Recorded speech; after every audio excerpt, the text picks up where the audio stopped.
Thank you, Ted. So also mention, and I believe Ted mentioned this, the registration period has ended and you will only receive a claims form if you completed a registration form. And there were thousands of Flint residents and people impacted by the crisis who did do that. Access to these claim forms will be either online or you will get a packet in the mail. And either way, the team can help you fill that out. So today we are going to cover what that claims package will look like, what the form is, what declarations are, why you have a release form, what a lien disclosure form is, and what the supporting documents are that you need to start gathering now to be able to support your claim. And now we're going to turn it over to Attorney Channing here to walk us through the parts of the claims form to start with. All right, as Beth mentioned, those who registered timely will be receiving a claims packet.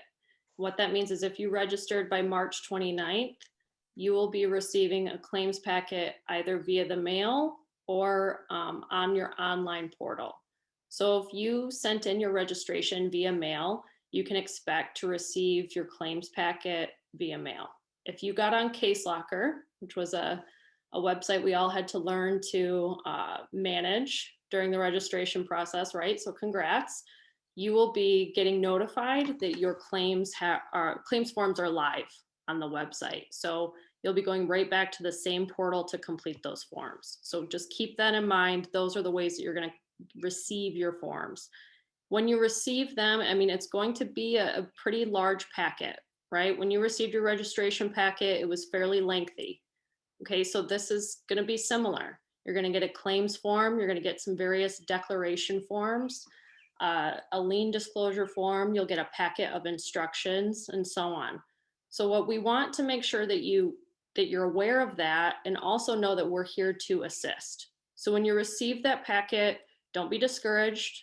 Don't be scared of it, right? We have resources available for you. Like this town hall, we're going to go over what these forms are, how to fill them out. We have resources on our website.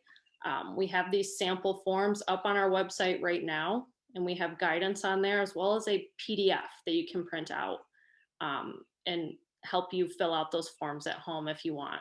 But you can also come into the Flint office. When the claims process is live, the Flint office will be open by appointment. You can call our hotline. You can email us. Okay, so there are resources. Don't be concerned when you get this packet. All right, so diving in, when you get your claims packet, one of the major forms in there is your claims form. And just like registration, each person in your household who registered will have a claims form. Each of you will need to complete your own form, right? On that form, it will have 5 major sections. And the first 3, if you fully completed your registration form, should be auto-populated. It will look very similar to your registration form. It will have your name and address and contact information, whether you're filling it out on behalf of somebody else, your attorney information, if that's applicable, right? Then you'll move into the new sections. And the main new section is your settlement categories. That's what we've marked as section 4 here. Section 5 is really just you signing and dating the document to verify that what you've put on this form is accurate. Okay, so we can see a sample of this form on this slide. This is the first page. This is what it looks like. And I think most of you will think this looks similar to the registration form. Okay, so this is just the first page, but I just wanted you to see a sample. So it looks like the registration form. And this page of settlement categories, these are the new, this is the new prompt, right? This is the thing that we're going to work on together and figure out.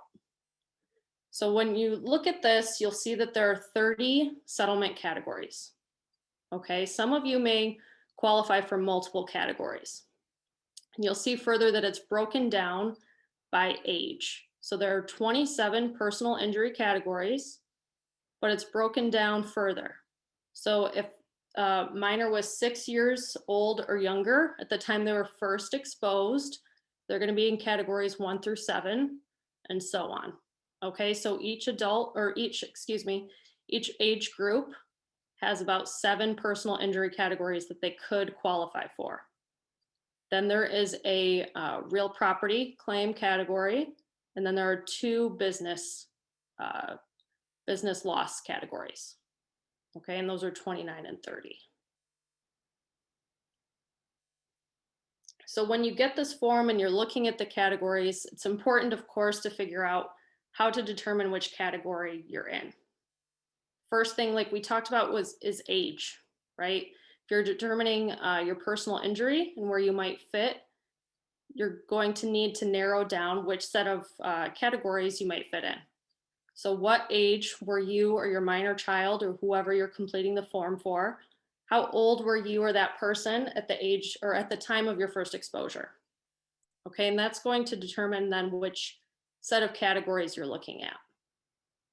Okay, then next you're going to determine the documentation you have to prove that injury.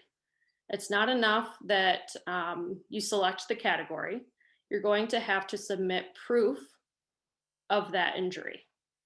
Okay, so for example, there are categories related to blood tests. Many of you had blood tests during the crisis and it showed that you had elevated lead levels in your system.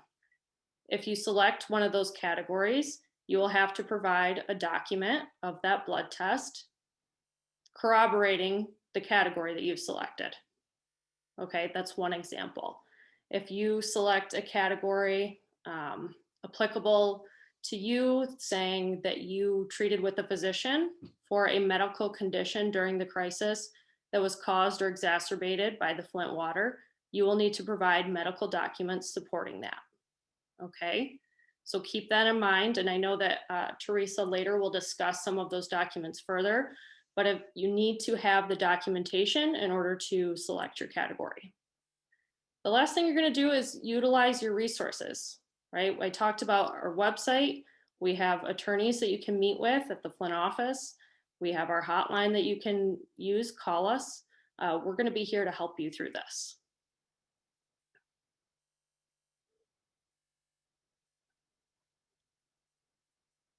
Okay, so these are the ages of first exposure that we talked about. Okay, 6 years old or younger, you're going to be within categories 1 through 7. 7 to 11 years old, categories 8 through 14. 12 to 17 years old are categories 15 through 21. And 18 or over is 22 through 27. Verification is really just signing the claims form. Okay, you need to make sure that you do this or else your form will not be valid. So it is important, but it's certainly not the hardest part of the form. So please just sign and date it at the end, okay?